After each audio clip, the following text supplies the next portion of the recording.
زکوٰۃ یہ ایک ایسا لفظ ہے جسے ہم اکثر سنتے ہیں اور عموماً اس کا مطلب صرف خیرات یا چیریٹی سمجھ لیتے ہیں۔ لیکن کیا ہو اگر میں کہوں کہ یہ تصور اس سے کئی زیادہ گہرا ہے، ایک ایسا پورا نظام جو دولت، سماج اور ذمہ داری کے بارے میں ہماری سوچ کو چیلنج کرتا ہے۔ چلیں آج اس تصور کی گہرائی میں اترتے ہیں اور دیکھتے ہیں کہ یہ اصل میں ہے کیا۔ یہ تجزیہ ایک بہت ہی چبھتے ہوئے سوال سے شروع ہوتا ہے، ایک ایسا سوال جو ہم سب کو سوچنے پر مجبور کرتا ہے۔ ذرا تصور کریں، اگر کسی شہر میں ایک بھی بچہ بھوکا سو جائے تو کیا یہ صرف اس کے والدین کی ذمہ داری ہے یا پھر یہ پورے معاشرے کا مسئلہ ہے؟ اس سوال کا جواب حیران انگیز طور پر تاریخ کے ایک واقعے میں چھپا ہے، ایک ایسی کہانی جو ایک عظیم حکمران کے بارے میں ہے جو رات کے اندھیرے میں اپنی رعایا کا حال جاننے کے لیے نکلا تھا۔ یہ خلیفہ تھے امیر المؤمنین حضرت عمر ابن الخطاب۔ وہ رات کو مدینہ کی گلیوں میں گشت کر رہے تھے کہ اچانک انہیں ایک جھونپڑی سے بچوں کے بلکنے کی آواز آئی۔ وہ فوراً آواز کی سمت بڑھے۔ جب انہوں نے قریب جا کر دیکھا تو منظر بڑا عجیب تھا۔ ایک عورت چولہے پر ہنڈیا چڑھائے بیٹھی تھی اور بچے رو رہے تھے، لیکن جب غور کیا تو پتہ چلا اس ہنڈیا میں کچھ پک نہیں رہا تھا، اس میں صرف پانی ابل رہا تھا۔ حضرت عمر نے اس خاتون سے پوچھا کہ یہ کیا ماجرا ہے؟ اس ماں نے جو جواب دیا وہ دل دہلا دینے والا تھا۔ اس نے کہا، گھر میں کھانے کو کچھ بھی نہیں ہے، میں تو بس پانی ابال کر بچوں کو بہلا رہی ہوں تاکہ وہ اسی آس میں روتے روتے سو جائیں۔ یہ منظر، یہ بے بسی اسلامی ورلڈ ویو میں قابل قبول ہی نہیں ہے۔ اسلام کہتا ہے کہ اگر معاشرے میں ایسی صورتحال پیدا ہو تو اس کا ایک منظم، ایک انسٹیٹیوشنل جواب ہونا چاہیے، اور وہی جواب ہے زکوٰۃ۔ تو اب آتے ہیں اس سب سے بڑی غلط فہمی کی طرف کہ زکوٰۃ آخر ہے کیا۔ یہ سمجھنا بہت ضروری ہے کہ یہ محض خیرات یا چیریٹی نہیں ہے۔ یہاں فرق بالکل واضح ہے۔ دیکھیں، ایک طرف ہے خیرات، جو ایک آپشنل نیکی کا کام ہے، آپ کا دل چاہے تو کریں، نہ چاہے تو نہ کریں۔ لیکن دوسری طرف زکوٰۃ ہے، جو ایک فرض ہے، ایک آبلیگیشن ہے۔ یہ ضرورت مند پر کوئی احسان نہیں ہے، بلکہ یہ اس کا حق ہے، اور دینے والے کے لیے یہ اپنی دولت کو پاک کرنے کا ایک ذریعہ ہے۔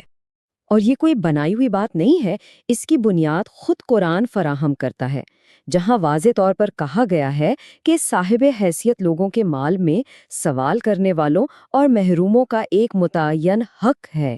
یہ کوئی گفٹ نہیں، یہ ان کا رائٹ ہے۔ تو اس طرح زکوٰۃ کا مقصد ڈبل ہو جاتا ہے۔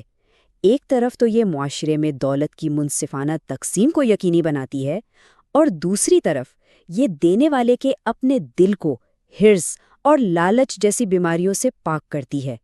یعنی یہ مال اور روح دونوں کی پیوریفیکیشن ہے۔ اب زکوٰۃ کو ایک پل کی طرح سوچیں، ایک برج، ایک ایسا الہی پل جو معاشرے کے امیر اور غریب طبقوں کو آپس میں جوڑتا ہے۔ آئیے دیکھتے ہیں کہ یہ پل کام کیسے کرتا ہے۔ دیکھیں، یہ پل دونوں طرف کام کرتا ہے۔ جب کوئی دیتا ہے تو اس کے دل میں شکر گزاری پیدا ہوتی ہے اور مال کی محبت کم ہوتی ہے، اور جو لیتا ہے اس کی عزت نفس مجروح نہیں ہوتی، کیونکہ وہ بھیک نہیں لے رہا، وہ اپنا حق وصول کر رہا ہے۔ اس سے معاشرے میں حسد اور نفرت کی جگہ ہمدردی پیدا ہوتی ہے۔ تو اس نظام کا مقصد طبقاتی جنگ پیدا کرنا نہیں ہے۔ اسلام نہ تو امیر کو ظالم کہہ کر اس کا دشمن بنتا ہے اور نہ ہی غریب کو بغاوت پر اکساتا ہے، بلکہ یہ زکوٰۃ کے ذریعے دونوں کے درمیان احترام اور محبت کا ایک پل بنا دیتا ہے۔ آخر میں اسلام دولت کے حوالے سے ہمارے سامنے دو بہت واضح راستے رکھتا ہے، ایک راستہ جو بڑھوتری کی طرف جاتا ہے اور دوسرا جو گھاٹے کی طرف۔ پہلا اصول سننے میں شاید آج کی دنیا کو عجیب لگے، وہ یہ کہ جو مال اللہ کی راہ میں دیا جاتا ہے وہ اصل میں کم نہیں ہوتا، وہ بڑھتا ہے، اس میں برکت آتی ہے اور اللہ اسے کئی گنا کر کے لوٹاتا ہے۔ اور دوسرا راستہ وہ اس کے بالکل الٹ ہے۔ وہ مال جس میں سے غریب کا حق روک لیا جائے وہ روحانی طور پر جل جاتا ہے، اس کی برکت ختم ہو جاتی ہے۔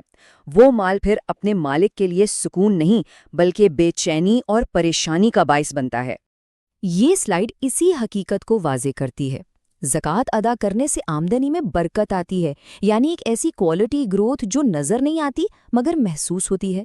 دل میں سکون یعنی اطمینان آتا ہے، اور اس کے برعکس زکوٰۃ روکنے سے وہی برکت ختم ہو جاتی ہے، دل ہر وقت بے چین رہتا ہے اور گھروں سے سکون اٹھ جاتا ہے۔ تو آخر میں بات یہ ہے کہ زکوٰۃ کو ایک ٹیکس یا کوئی مالی بوجھ نہیں سمجھنا چاہیے۔ یہ تو اس پورے اسلامی معاشی نظام کی خوبصورتی ہے جو ایک ہی وقت میں فرد کی روحانی پاکیزگی اور پورے معاشرے کی بھلائی کو یقینی بناتی ہے۔ اور یہ ساری گفتگو ہمیں ایک بہت ہی بنیادی اور گہرے سوال پر لا کر چھوڑتی ہے کہ یہ جو دولت ہمارے پاس ہے، کیا ہم واقعی اس کے مالک ہیں، یا ہم صرف ایک امانت دار ہیں جسے ایک دن اس امانت کا حساب دینا ہے؟